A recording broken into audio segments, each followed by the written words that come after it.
Good morning, everybody. Happy and healthy Sabbath. Today, my health nugget will be about a study that was just released this month, quite an interesting study, and it relates to the effect of infrared light, which cannot be seen by the eye, on our organism and what it does. And now this specific study focused on the effect of light on the ability to see and differentiate colors. This is interesting insofar as that, we have literally millions of cells in our body, and every cell needs to generate energy for its existence.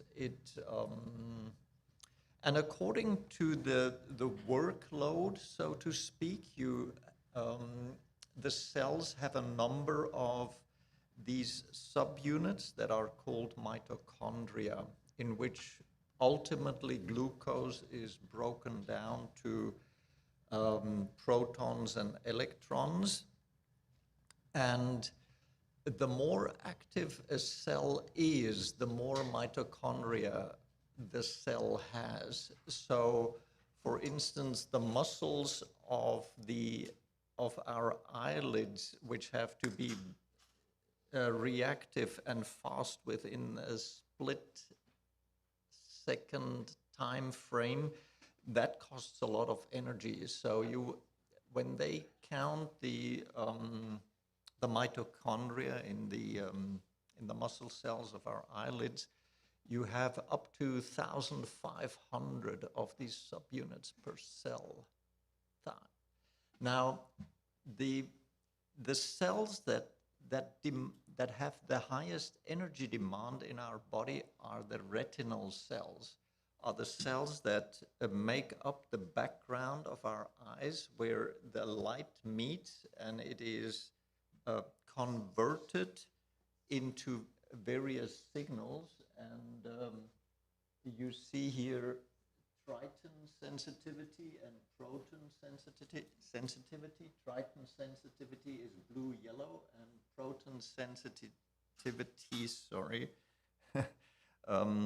is red-green. And when you think of it, every time you move your eyes and you look somewhere, you take in a picture, and that picture is made of colors. And you look at the next split second.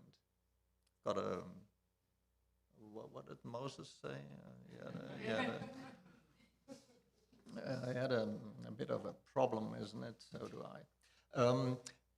You get the point. Whenever you look, as you move your eyes, where the eye rested before and now, it fills in all these colors in very literally in a split second of time. And these are the cells that consume most energy. So the scientists, they ask themselves, is there anything we can do, or is there anything that there is that can help this visual acuity? And so they decided this is a science that is developing to use a part of the infrared spectrum. Infrared means you can see red, and then infrared is what is below that red that you cannot see with the natural eye. It can only be seen by certain devices, by certain cameras. And that is what you see there on your left. You've got a hand that is irradiated with a wavelength of 850 nanometers, which is, we won't go into that. The point that I want to make is, if this were an X-ray, what would you see on that picture? You would see bones, isn't it? What do you see here? Vessels. What kind of vessels? Veins. not arteries. What is the difference between veins and arteries? The one carries oxygen and the other one is deoxygenated, carries carbon dioxide. So you see that wavelength interacts with venous desaturated blood, and it does something to it. Now, here I would like to show you the picture. The point here is that you see here 850 nanometers wavelength. If you take a picture in the complete dark and you have a camera that is able to read that wavelength, if you would take your, you take your mobile, you take a picture, you get a nice little black picture. That's all you get. You don't see anything because the camera can't read the 850 nanometers light. It is beyond its capacity to read. But the researchers have these cameras, and you have here a t-shirt, a shirt, and a woolen jumper on the back side and on the front. So you've got 6 layers of clothing, and the 850 nanometer light just shines through. Absolutely fascinating. Why is this fascinating? Here you have the depth of solar energy penetration through the surface of the skin. You see the UVB that is on the other side of the visible spectrum here, which you have in the middle. And light has all kinds of biological reactions, positive reactions in our body. And what we are looking at is here, just about here in the 850 nanometer range. Now, this doesn't mean that this is the only wavelength that has positive qualities, but in this study, this wavelength was used. There is research going on by using the 1070 nanometer length, because that is the wavelength that penetrates best into water. And our brain is made out of fat and water. That is what our brain is. And the researchers there asked themselves the question, is there anything we can do about it? And they were absolutely stunned by the fact that there was a positive effect without any side effects. I listened to the presentation of the pharmacologist who did these tests and did the research. He said, as a pharmacologist, I am used to action, but also to side effects. And I was looking for the side effects, but there were none for the first time in his life. And so what they use, they now have caps that you can use. They're pretty expensive. I can't afford them. Otherwise, I would buy them, because what they do is they energize your brain. They energize your brain to the point that you can get people with a mild cognitive to moderate cognitive impairment, which is a problem with developing Alzheimer's. You can bring them out into normalcy again. That is magic. And so you can use this for any neurodegenerative disease, also Parkinson's, but you do not need to buy that cap. Guess what? Is get out into the sunshine, and and then people say, ooh, sunshine is dangerous. But let's just read the take-home message of this study here. It says here, sunlight penetrates the human torso.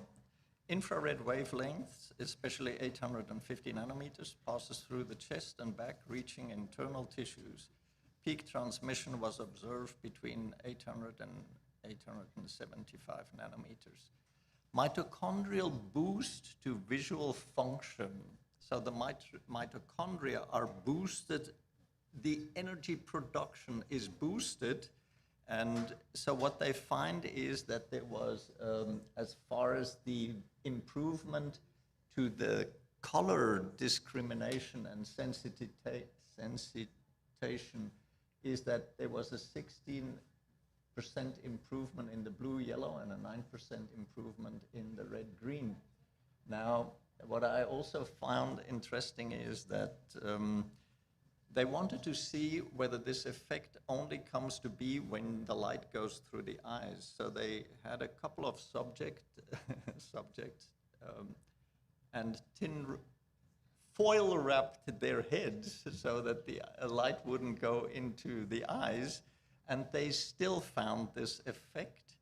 So this means that there is a systemic effect. Even if your eyes do not see that light, to see, you cannot see that radiation, but the radiation has that effect on your eyes.